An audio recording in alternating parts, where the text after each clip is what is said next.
Hey yo, what's going on guys? It's your boy Scatino, aka Scat. Just got done watching the Xbox reveal event. Microsoft finally announced or unveiled their brand new console called the Xbox One. Not a name that I believe was rumoured prior to the event. You know, we had like Xbox 720, Xbox Infinity, some other shit. I don't think Xbox One was actually one of them. But, you know, a name's a name at the end of the day. To be honest, completely underwhelmed by the whole reveal of it. It kind of went the way that I expected it to, but just a lot worse, if you know what I mean. Earlier on today, I uploaded my expectation video of the Xbox event. Kind of, you know, basically my expectations, what I think they'd show, what I think they probably wouldn't, what I think they'd get into. And I was right on a number of things, you know. Microsoft want this new console to be the centre of the living room. They don't want it to be a games console. They want it to be an entertainment box. That's basically all it is. It is, to me, it's not a games console. It is an entertainment box. To me, a PlayStation 3 is a games console. The PS4 is a games console, from what Sony have been saying and what Sony have been projecting over to us since that reveal. The PS4 is going to be a games console for gamers. The Xbox One is an entertainment box, an entertainment system. It's not specifically about games. In fact, this whole event, games took a back seat. They really did. I was watching the stream live on IGN, and just after it they were talking, and I think they said it wasn't until about 33 minutes into the actual event they actually showed games. This is an hour event, and you know, it took them over half the time to actually show games. So, you know, first of all, you know, like I say, they were talking about they want this box to be the centre of the living room. They want everything you do in your living room to be centred around this one box, whether it would be TV, movies, games, music, sports, internet.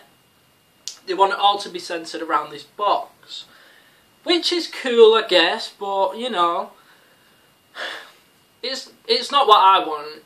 And I know for a fact it's not going to be what a lot of people want, you know, or it's not going to be what a lot of gamers want, I guess. You know, and they spent a lot of time going on about it. You're talking about sports and TV and all this bullshit.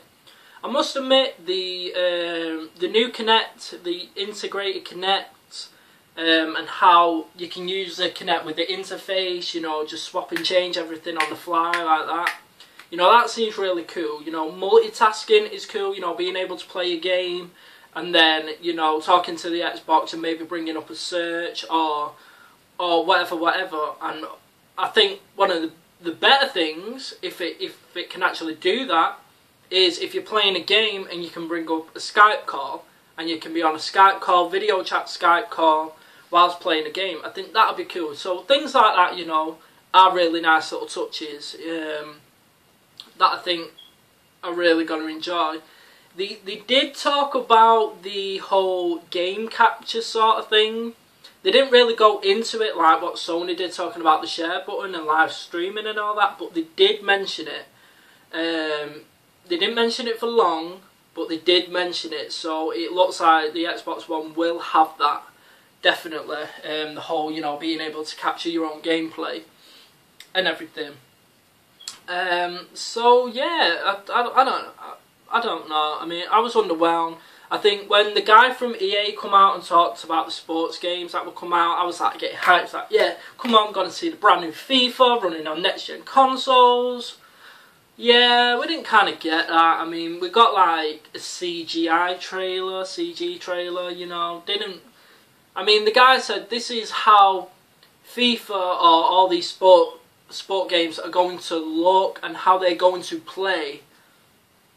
Well, we didn't actually see how they were going to play because we didn't actually see an in-game match of FIFA or of, you know, American football or UFC or anything like that. It was all CG, and you know, maybe that's kind of the quality graphics of like the cutscenes we'll get. But I wanted to actually see in-game shit. You know, I want to see how the games play properly. How I'm going to be seeing it playing on the TV when I'm playing a game of FIFA against my little cousin, thinking this is shit. When I'm beating his ass, I want it to be in a fucking stadium that's lifelike and shit, you know. So, yeah, so underwhelmed by that. I was hyped, getting, you know, excited. I was wanting Alan Wake, really wanting Alan Wake. Didn't think I'd see Alan Wake, and then Remedy, their little studio logo pops up on screen. I thought, this is it. You know, the Microsoft dude or whoever's talking about storytelling, you know, I thought, this is it. The characters, storytelling, I thought, this is it. Alan Wake 2, Alan Wake 2, Alan Wake 2, to get hyped, get, you know, in my seat, bouncing around, Alan Wake 2, Alan Wake 2. We got some shit called, what was it, Quantum Break? Fuck is that? I don't want Quantum Break. I don't want Quantum Break. I don't want this game. I want Alan Wake 2. All I wanted from this bitch was Alan Wake 2. I didn't get Alan Wake 2. And the fact that this is Remedy's game called Quantum Break means I very much doubt we'll even see Alan Wake 2 at E3. Because they'll be wanting to show off proper gameplay of Quantum Break at E3. So God knows how far away Alan Wake 2 is going to be. If it's not even in development yet, unless like Naughty Dog Remedy have split up into two teams and, you know, one of them's working on Quantum Break and we may just see Alan Wake 2 at E3. I don't know. I was disappointed. But, you know, they did talk about that over the 12 months after launch, the Xbox One will be receiving 15 exclusive games, and 7 of them, I think 7 or 8 of them, will be brand new IPs. Now, let's not get all our knickers into a twist. Let's not all get hyped about all these so-called exclusives, because let's not forget, half of these could be Xbox Live Arcade games. To be honest, if they bring out 15 AAA blockbuster games, retail games, that are exclusive to the Xbox One, I'll be highly surprised. But I've got a feeling quite a few of them are just going to be Xbox Live Arcade titles, honestly. A few of them are going to be sequels, of course, over the next 12 months. Halo 5, probably. A new Gears of War, probably. You know, things like that. I mean, we all want the Xbox to have exclusives anyway. It needs exclusives, but it depends what kind of exclusives these games are. I mean, don't get me wrong, being an Xbox Live Arcade exclusive game is not that bad, because obviously the PlayStation has games like Journey and Flower and all them kind of games which are fantastic games and, you know, are great to the library. So any exclusive, as long as it's good, is a bonus. But, you know, I wouldn't say all 15 of these are going to be, like I say, you know, big AAA blockbuster retail games. I really don't see that happening. So what else did they show, or didn't show? Well, they showed the new Forza game. Really not interested, because again they were showing it, and this is Forza running on the Xbox One, but to me it just looked like CG, and the whole slow motion and everything. I don't want to see these CG trailers. You know it's a CG trailer. Fair enough, the cutscene or whatever might be playing on the console, but I want to see an actual race. I want to see, you know, real-time gameplay, not trailers. And it was just trailer after trailer after trailer of the games we've actually seen. There was Forza, the Quantum Break game, that was just a trailer. What else did they show? All the EA shit, it was just trailers. We didn't see Battlefield 4. I thought we'd see Battlefield 4, but I'm guessing EA saving that for their E3 conference. What else did they show in terms of games?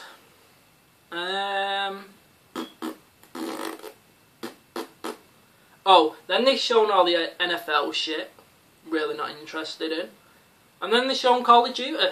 So, Call of Duty Ghosts. I mean, don't get me wrong, Call of Duty Ghosts, it looks good. I mean, graphically, it looks good.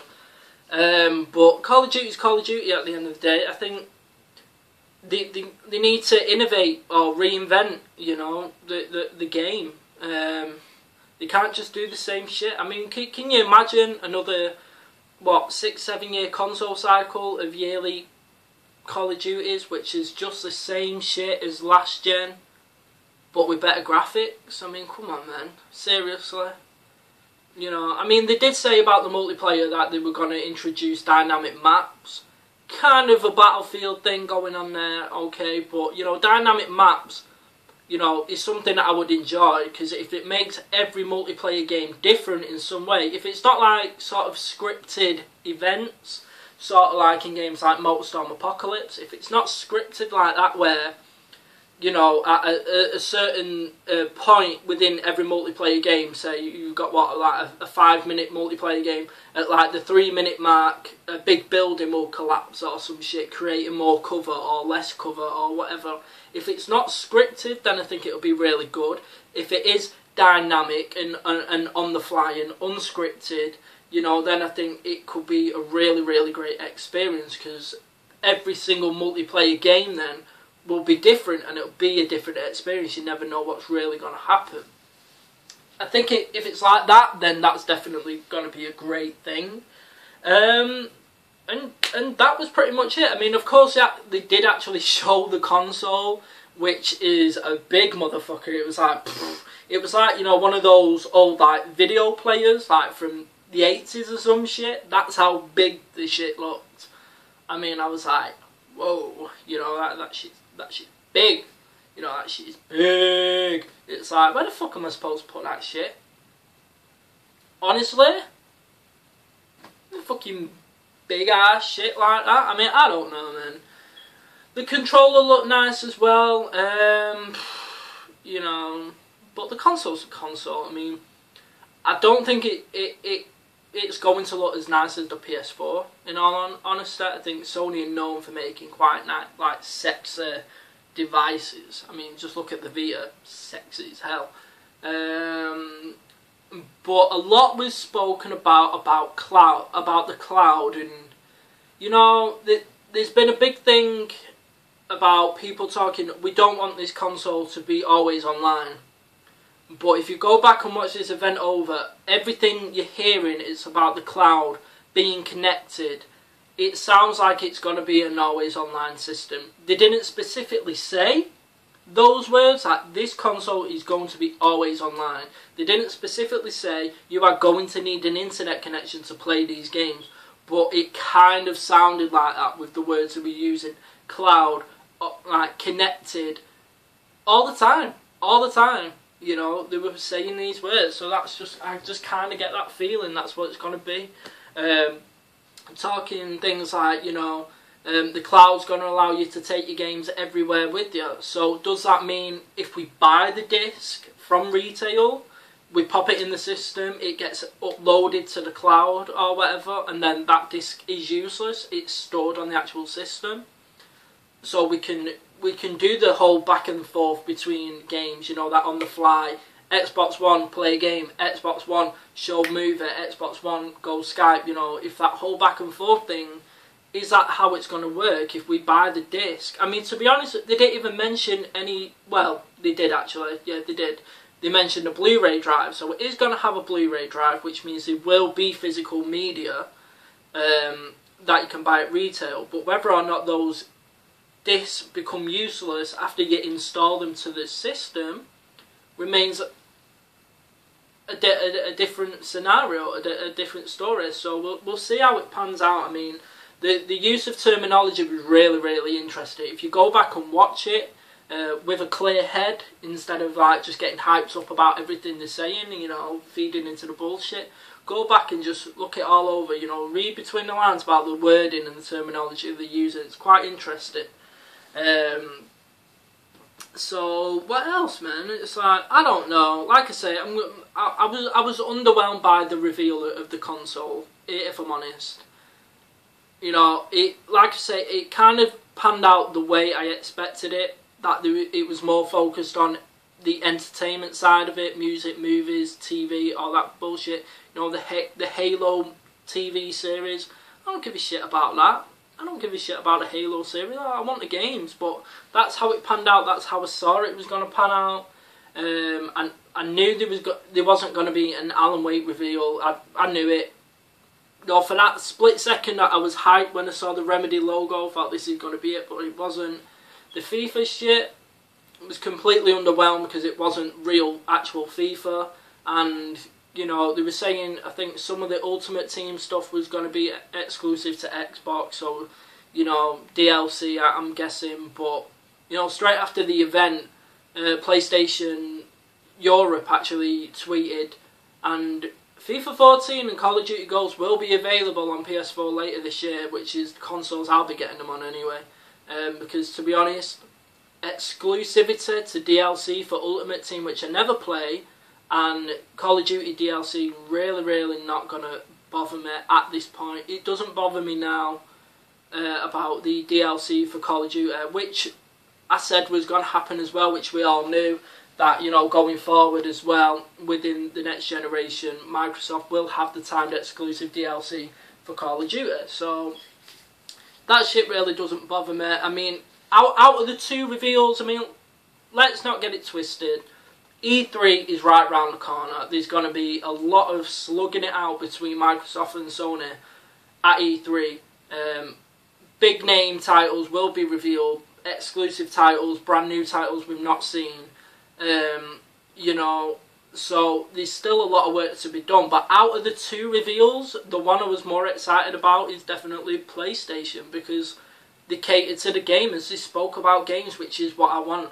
Microsoft was catering to just the general family, to just general people. That's who they want. Sony's concentrated on people like me. Microsoft is concentrating on you know, the wider picture, I guess. They want to incorporate the whole family and not just the person who plays games, which is, like I say, that's fair enough down to them. But for me personally, the person who I am, that's not what I want. I'll buy one, yeah, because of the games that will come out for it. But I'm more hyped about the PS4 and what Sony are doing, because that they're catering to me. Microsoft aren't catering to me and to what I want. So yeah, that's kind of just my review of the whole event. Like I said, I didn't take any notes or anything. This is just off the top of my head from what I remember. So there may be things that I missed out. They also did say that the console is launching later this year. So it will be coming out this year, as well as a PS4. So that's two brand new consoles we'll all be buying by the end of the year. So, yeah, that's it from me. Like I say, just a bit of review of my thoughts, you know, my quick thoughts, impressions, whatever. So, let me know what you think. I mean, of course, as well, they didn't announce a price point, which I wasn't expecting them to. Probably get that at E3, maybe a bit further down the line. Yeah, so that's it from me, guys. Like I say, hit me up in the comment section. Let me know what you think. Let me know. Yeah, just let me know what you think. Was you excited? Are you feeling a bit disappointed about the whole thing? I know I am. I'm about to go let loose on the Brooklyn King Game Manx podcast right now about this shit, and especially about no Alan Wake. So, yeah. So, that's it from me, guys. Hope you all enjoyed. As always, rate, comment, subscribe. I'm your boy, Scatino, and I'm out. Peace.